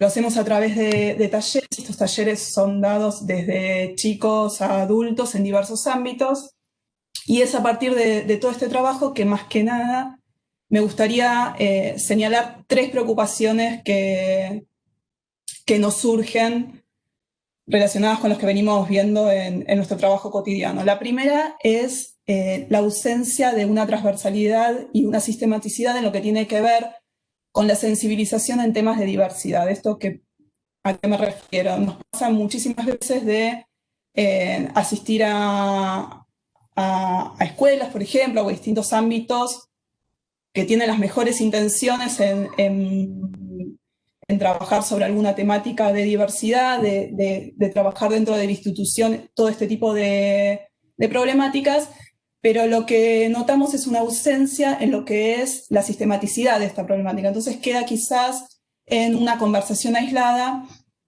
y no en un proyecto que atraviese asignaturas, que atraviese la escolaridad quizás de los chicos. Y muchas veces lo que nos surge es la necesidad quizás de un trabajo como se hace con el área, o que se empezó a hacer unos años en el área de lo que es ESI, ¿no? De pensar la diversidad con un sistema parecido a lo que se está pensando actualmente o cómo se piensa actualmente la ESI. Por otro lado, también lo que notamos es una ausencia en lo que tiene que ver con protocolos en los medios de comunicación del tratamiento de la diversidad. Que esto también hemos visto como, por ejemplo, en temas con el suicidio, incluso con la violencia de género, ha ayudado mucho al tratamiento y ha mejorado la manera en que se ha abordado esto en los medios de comunicación. Y por último, el otro tema que me gustaría sacar, que es donde notamos también un espacio importante en el que se debe trabajar es, bueno, ya se mencionó acá el tema del espacio virtual. Nosotros, nuestras denuncias han pasado a ser el 90% de las denuncias que recibimos son hechos que se sucedieron en el espacio virtual, cuando hace 10 años atrás, obviamente esto no sucedía. La violencia y los discursos de odio están teniendo un impacto también en la conformación de grupos de derecha, no solo fuera del país, sino también dentro del país. Han crecido muchísimo la acción de los grupos de derecha dentro del país. Quizás son muy chiquititos, obviamente no son representativos aún, pero es llamativo cómo han crecido en los últimos años, y eso es algo que necesariamente necesita tener algún tipo de política pública para este ámbito, que creemos no puede quedar exento o con la de la legislación, que es lo que viene sucediendo. Y lo otro también que notamos que sucede en este espacio es el incremento de algún tipo de discurso que, sobre todo en lo que son juventudes, pega mucho. Por ejemplo, la exacerbación de lo que tiene que ver con ciertos estereotipos de belleza, que obviamente no es que se dan solamente en este ámbito, pero sí que se incrementan. O el tema de la osadía como signo de valor. Bueno, esto para plantear algunas de las preocupaciones que a partir del trabajo cotidiano que venimos realizando notamos que necesitan una intervención. Bueno, muchas gracias, Verónica. Siempre sigo recibiendo los informes de los estudios sociales de DAIA, que la verdad que están muy buenos y nos vienen muy bien también para el eje. Y hay un tema que planteabas que se vincula con algo que tiraba Víctor Tarico también, que me parece importante, que es esto de pensar. Uno siempre piensa en espacios de capacitación en Poder Judicial, en fuerzas de seguridad, en Fuerzas Armadas, y se ha hecho muy poco en capacitación en medios, ¿no? Vos decías protocolo para medios, que va muy por otro lado de justamente el riesgo que planteaba Víctor, de pensar espacios de censura, de articulación, más que encararlo en formas de capacitación, ¿no? De protocolos y capacitación en realidad al modo de ejercicio del lenguaje en los medios de comunicación. Así que es algo que veníamos pensando, pero lo tomo, está muy bueno. Y teníamos a Ezequiel Ipar, y después no tenemos a nadie más, pero la idea era por ahí tener una media hora más, así que si alguien quiere, si podemos empezar a dialogar, y no hace falta que no hayan pedido la palabra, o sea, tanto los que no la pidieron, pero también los que pidieron, si quieren aprovechar para generar más diálogo, adelante, ¿sí? Porque lo único que tengo anotado es Ezequiel, por lo menos hasta ahora venimos bien, ¿sí? Así que Ezequiel, adelante, dale. Bueno, buenas tardes, gracias por la invitación. Mi nombre es Ezequiel Ipar, soy sociólogo, investigador de CONICET, y hace más o menos ya 10 años dirijo un grupo que me doy cuenta como la afinidad con muchas de las cosas que dijeron. Nosotros nos tratamos de centrar en estudiar ideologías antidemocráticas y por lo tanto algunas de las cuestiones que planteaban como temas de discriminaciones, el tema hacia el que rápidamente nosotros fuimos, digamos, orientándonos eran nuevos autoritarismos también. Hicimos, cuando tuvimos financiamiento, 2 encuestas y trabajo cualitativo. Yo tal vez empezaría por acá en mi intervención propositiva, en el sentido de que tal vez es un buen momento, tal vez habría que haberlo hecho antes, pero para coordinar los esfuerzos en la elaboración de diagnósticos en estos temas, sobre todo los esfuerzos que son onerosos desde el punto de vista presupuestario, y me refiero a la investigación cuantitativa. Hay pocos datos cuantitativos sobre esto, hay poca periodicidad en esos datos cuantitativos, muchos países tienen datos sistemáticos que permiten hacer diagnósticos digamos, válidos, justificables, donde uno puede tener un panorama histórico de problemáticas que ahora veo que a muchos nos parecen cruciales, digamos. Y bueno, eso lamentablemente en Argentina no está, o tenemos que depender de encuestas que se hacen desde otro lugar, algunas son más o menos buenas, pero me parece que ahí puede haber una oportunidad para, sobre todo, los recursos pocos que pone el Estado Nacional para hacer estos estudios que se hagan de modo coordinado. Cuando yo pensé el tema de las propuestas, o sea, en relación a lo que nosotros venimos estudiando, qué sería lo más urgente hacia el futuro, porque esa era un poco la convocatoria difícil para los que hacemos diagnósticos, y entonces me sumo al equipo de los otros, lo que hacemos son diagnósticos, qué está pasando con los nuevos autoritarismos, que vemos después en expresiones políticas como Bolsonaro, Trump, etcétera. Entonces, si trataba de concentrarme en esa mirada hacia el futuro, a mí digamos, me interesa muchísimo lo que puede pasar con los jóvenes que viven en el mundo de la precarización laboral. Digamos, tengo indicios, tenemos algunos trabajos hechos en ese marco, o sea, ¿qué es lo que pasa con esos jóvenes que hoy están... digamos, que viven la crueldad del mercado de trabajo, viven la crueldad de formas hiperflexibles, de hiperexposición al riesgo, de descontrol absoluto de su vida subjetiva. ¿Y qué es lo que pasa con esos jóvenes hacia el futuro pensando en esto? Nuevos autoritarismos, nuevas formas de intensificación de, digamos, esquemas tradicionales de discriminación. Ahí me parece que hay un gran tema para estudiar, que eso seguiríamos en el ámbito de los diagnósticos. Nosotros tenemos algún relevamiento sobre eso, y lo digo muy esquemáticamente, pero hay algo de una especie de proyección de la crueldad que viven en el mercado de trabajo hacia identificaciones que son crueles en la vida pública. Y eso puede ser la identificación con una posición racista de alguien que forma parte de los sectores populares o forma parte de las clases no privilegiadas de nuestro país. Bueno, ahí me parece que hay un punto medio estratégico para estudiarlo y también para hacer propuestas, porque evidentemente estamos hablando de un tema donde lo sociocultural se mezcla con lo socioeconómico. Una buena propuesta sería que ese mercado de trabajo de los jóvenes deje de tener los niveles de precariedad, informalidad, etcétera, etcétera. O sea que ahí hay otro tipo de políticas públicas que no son solo, no lo digo despectivamente, ¿sí? Pero no son solo las culturales. Y después el otro tema en el que me parece que podríamos colaborar o algo por el estilo es el de la construcción de criterios conceptuales.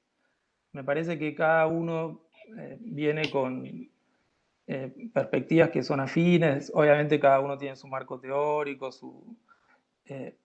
pero en estas cuestiones que son de interés público hay que buscar formas de justificación de esos conceptos, donde me parece que las universidades, los investigadores, podríamos encontrar un espacio para colaborar. Justificar esos criterios. Víctor Tarico hizo mención al tema del observatorio del odio, que tiene un criterio ahí, tiene un concepto, el odio político, bueno, evidentemente se dio un paso frágil, por decirlo de alguna manera, y me parece que en parte lo que mostró esa fragilidad es que no había discusión sobre los criterios, y creo que nosotros podemos aportar mucho ahí. Bueno, gracias. Bueno, muchas gracias, Ezequiel. La verdad que muy, muy buena tu intervención. Yo vengo siguiendo algunas de los trabajos que están haciendo y demás, y esta cuestión que planteabas de la proyección de la crueldad, incluso un elemento interesante para pensar, y esto último también, ¿no? Así que muchas gracias y bueno, esperamos también los aportes. Tenía a Murabi Naufuri, después a Ale Grimson, después a Virginia Unamunos. A Murabi.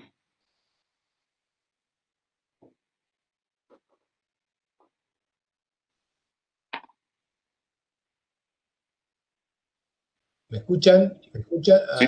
¿Me escucha? Sí, desactivé la cámara para poder tener sonido. Tuve problemas con el sonido 2 veces. ¿Qué tal? Buenas tardes. Un gusto estar acá y muchísimas gracias por la invitación a Daniel y a todo el grupo, digamos, de Argentina Futura. Nada, es un gusto porque, nada, casi un reencuentro con mucha gente. Con la que hemos trabajado en su momento en el INADI y el Plan Nacional contra la Discriminación.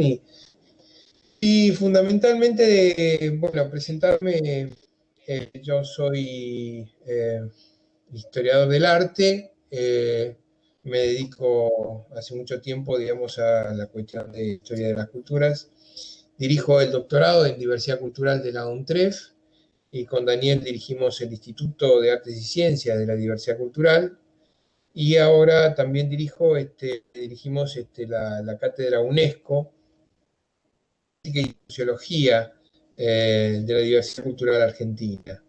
En tal sentido, estos espacios, todo el programa en general, digamos, que hemos fundado con Daniel en la UNTREF, allí el área, digamos, que se dedica a la diversidad cultural, estamos concentrados en la formación de investigadores con competencias interculturales e interreligiosas necesarias para la investigación que busca contribuir a la ampliación del conocimiento sobre diversidad cultural y la diversidad de expresiones culturales, que es una de las convenciones a la que últimamente, a partir del 2007, adhirió nuestro país.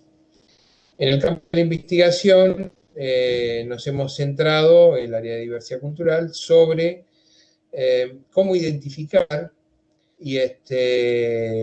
los diálogos interculturales que se suceden a pesar de interreligiosos, que no son los que habitualmente, digamos, ganan el mediático, y sobre la investigación sobre las condiciones necesarias para facilitarlos, para que se mantengan, para el desarrollo de estos diálogos interculturales, o sea, mínimos para que una comunidad, una colectividad exista, una comunidad exista. Nada, me parece que en plan de pensar el futuro, esta excelente idea, digamos, prospectiva, como lo digo como arquitecto, digamos, pensar un proyecto de futuro, me parece que una de las cuestiones, digamos, a contemplar en esa imagen de futuro sería el tema de cómo mantener y fortalecer los diálogos interculturales que ya existen y estimular, digamos, aquellos nuevos. Nosotros consideramos que trabajamos al menos con la hipótesis de trabajo respecto de que estos se debilitan en la medida en que se debilita en las competencias interculturales e interreligiosas que los profesionales, tanto de la política, el funcionariado, como de la educación, como de los medios de comunicación, empiezan a experimentar. Por mi parte nada más, y nada, estoy dispuesto a contribuir en lo que haga falta para esto que me parece un excelente proyecto de pensar y saltarnos un poco de la coyuntura. Bueno, muchas gracias, Jamón. Una alegría cruzarnos otra vez después de como 15 años, ¿no? Con vos, con Ana González, con Norma Fernández, después de todo lo que fue la experiencia del Centro Nacional contra Por la lo bajo son 20, Daniel, 20. 20 ya. Bueno, gracias, Carolina. Se tenía que retirarlo. Tenemos a Ale Grimson. Bueno, saludos a quienes se sumaron después.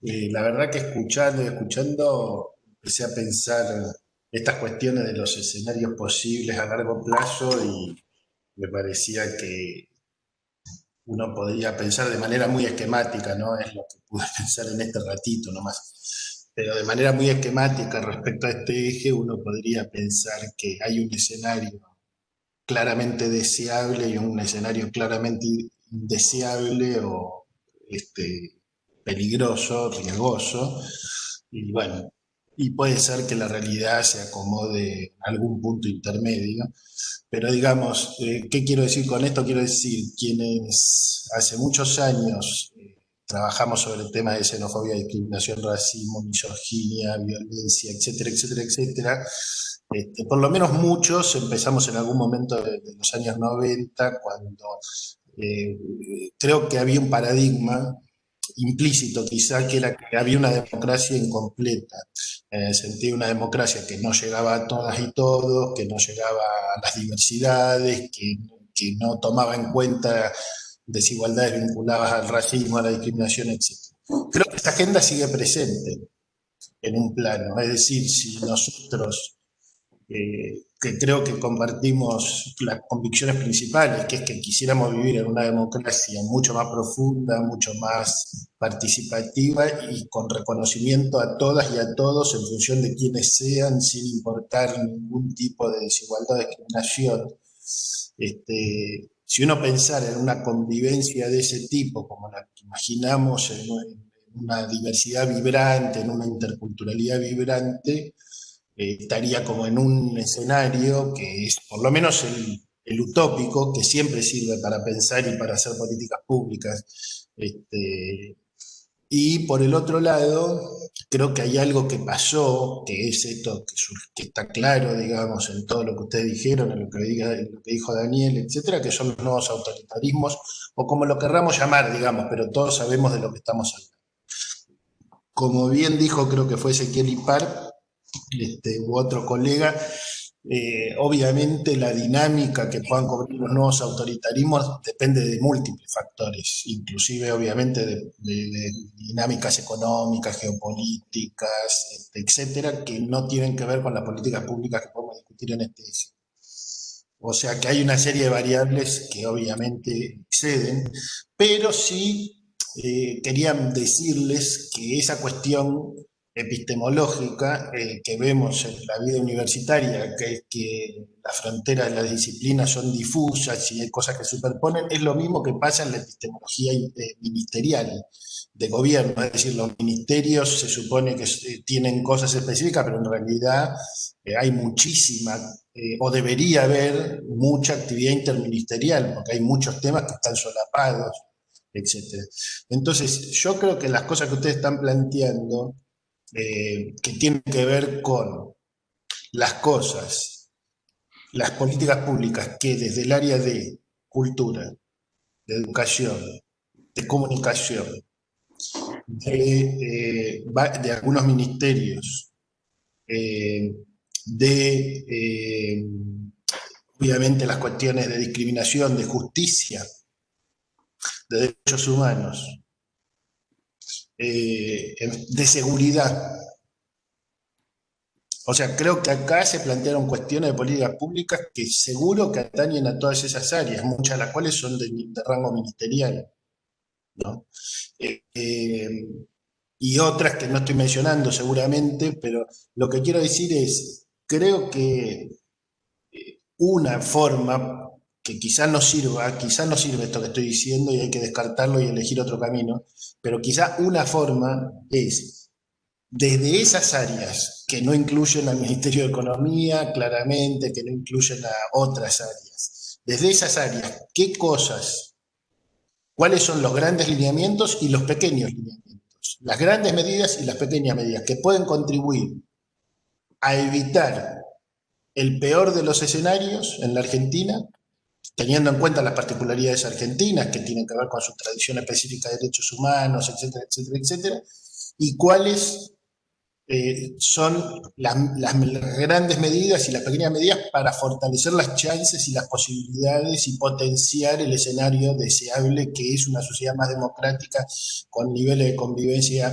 mucho mejores, mucho más abierta a una diversidad vibrante, etc.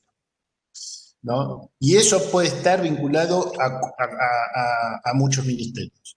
Eso es una cuestión. La otra cuestión que tiene que ver con algo que decía Dani hace un rato, es que hay algo que no sé cómo se puede hacer. Daniel planteaba si a veces lo políticamente correcto no podía tener dimensiones paradojales en el sentido de que esas violencias terminen saliendo por otros lugares. Yo diría, una de las cuestiones prospectivas interesantes es pensar que muchas políticas públicas son paradojales. Muchas. Por ejemplo, cuando uno logra incrementar la protección social del Estado, generalmente crecen las voces de que el Estado financia a los que no trabajan, a los vagos o lo que fuera. Cuando hay procesos redistributivos progresivos, generalmente crecen las tensiones en esos otros planos. O sea, no es que sean paradojales en el sentido siempre de que uno incrementa, favorece la redistribución y termina perjudicándola. También podría suceder, hay políticas que son paradojales en ese sentido. Uno busca tal cosa y termina generando algunos efectos contrarios. Pero lo que es seguro, lo único que es seguro es que no hay política pública que sea lineal. Si hubiera política pública lineal, todo sería sencillo. Y ese componente o ese carácter paradojal de algunas políticas públicas es algo importante a pensar en la dimensión prospectiva, porque justamente tiene que ver con la integralidad de las políticas públicas. O sea, si los pensamos solo como cositas por separado, quizás los efectos sean muy distintos de los que estábamos buscando, porque no estamos considerando otras variables. Simplemente era eso como un insumo más, porque me parece que es muy importante la conversación que están teniendo y van a ser insumos claves para todo el trabajo que viene. Bueno, gracias, Ale, y sí, me parece crucial esta mirada, ¿no? Además, desde pensar también que no todo se puede hacer desde el Estado, ¿no? Las dos cosas, pero me parece que es interesante plantear propuestas, como decías, a distintas áreas, pequeñas, amplias, paradojales en algún sentido, y también pensar que hay cuestiones que están ocurriendo que no se van a transformar desde el aparato estatal, que tienen más que ver con las organizaciones sociales, con el campo popular, con otra serie de intervenciones, pero sí, está muy bueno. La teníamos a Virginia Unamuno, después no sé si hay nadie más, si no yo por ahí quería cerrar un par de cositas, pero si hay alguno más, adelante, todavía tenemos un ratito. Virginia. Estás muteada, Virginia.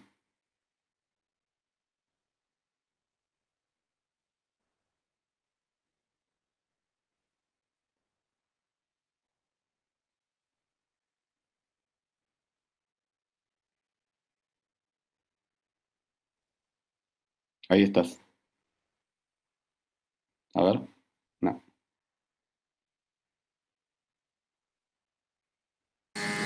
Virginia, ¿por qué no probás sin los auriculares?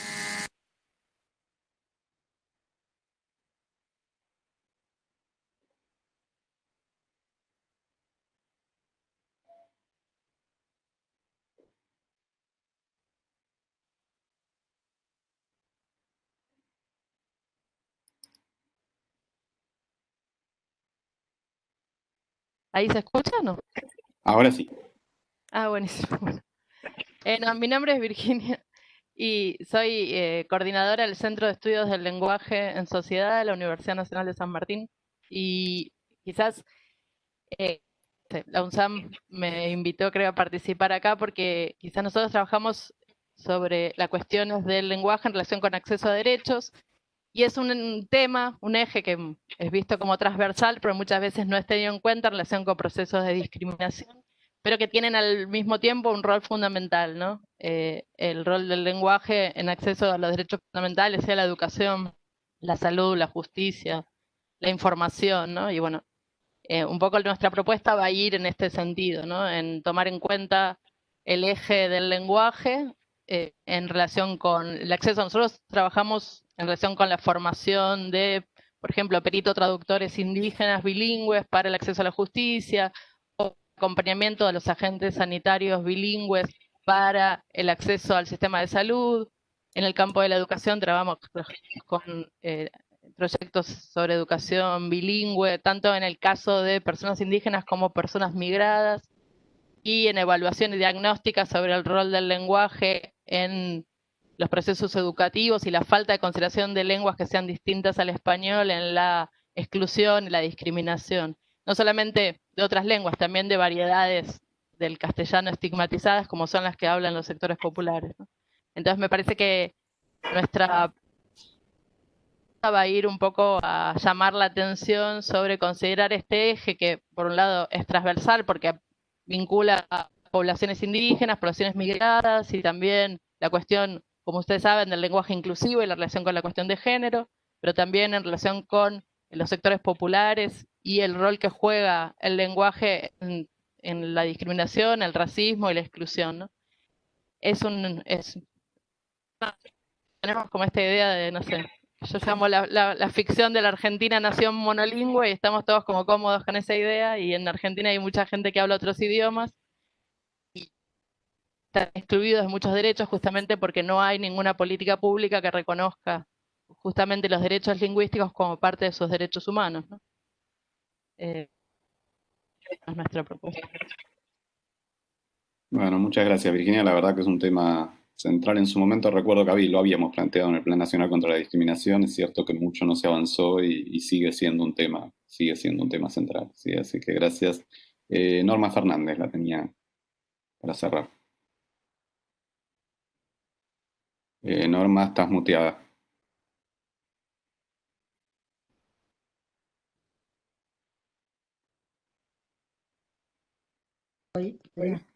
Ahora sí. Me veo. Ahora sí, sí.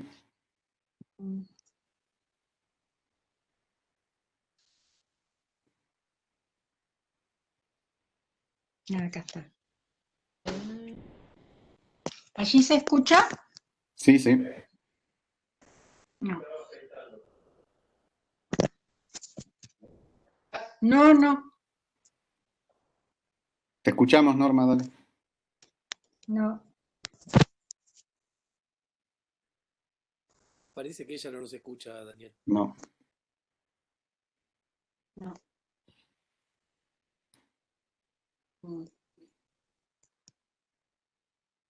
No. Bueno. Ahí está.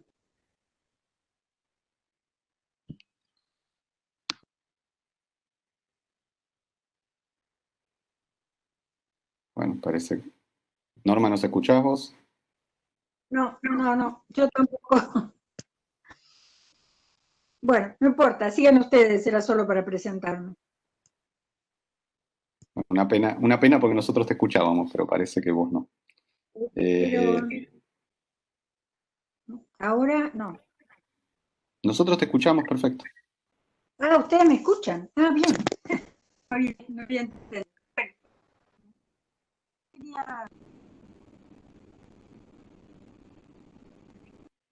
Pero me parece muy estimulante que se haya formado este grupo. Y bueno, yo siempre he trabajado en estos temas, toda la vida. Creo que lo más relevante es lo que hicimos justamente con Daniel y con Ana, en el plan contra la discriminación y en las bases para el plan, una de las bases para un plan de derechos humanos. Y siempre trabajé en estos temas, digamos, de discriminación, pobreza, pueblos originarios, etc. Por otro lado, desde mi cátedra de antropología en la Facultad de Comunicación en Córdoba, también han sido los temas fundamentales, en los últimos años sobre todo pueblos originarios. Y también soy documentalista, siempre andando por estos territorios. Los dos temas que me parecerían más interesantes para trabajar prospectivamente desde lo mío, ¿no? Son dos áreas o dos líneas de trabajo.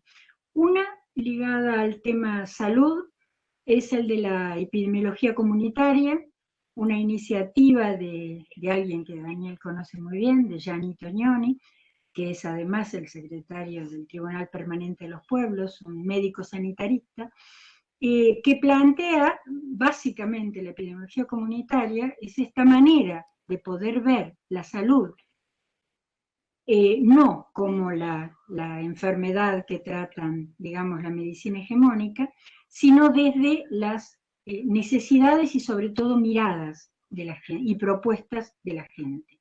Estamos probablemente pronto iniciando un trabajito ligado a la pandemia en el conurbano. También la epidemiología comunitaria creo que puede llegar a ser muy importante en estos temas que tocaban varios sobre las poblaciones de jóvenes descartables, tan atrapados por el tema de la droga y otros problemas, ¿no? Y la segunda línea de trabajo que me interesa más es la de las políticas interculturales, políticas públicas interculturales, porque discursos sobre lo intercultural hay, y por ahí avanzan, pero realmente políticas interculturales hay muy pocas y malas. En general, ustedes ya saben lo que pasa con la educación supuestamente intercultural bilingüe. Entonces me parece que habría que pensar en pequeñas, algo así como pruebas piloto, de políticas interculturales en pequeñas zonas del país, acotado territorialmente, a lugares donde haya una diversidad cultural. Y cuando hablo de diversidad cultural, no me refiero exclusivamente a cosas muy evidentes como pueblos indígenas, etcétera, sino, como decía la compañera hace un rato, otras formas de lenguajes y otras, por lo tanto, otras miradas, otras formas de pensar la realidad que existen en el país y en la realidad. Bueno, eso nada más. Bueno, muchas gracias, Norma. Y sí, la idea es, como decía Alejandro, cruzar también con otros ejes, como en este caso salud, que se solapan o se vuelven transversales.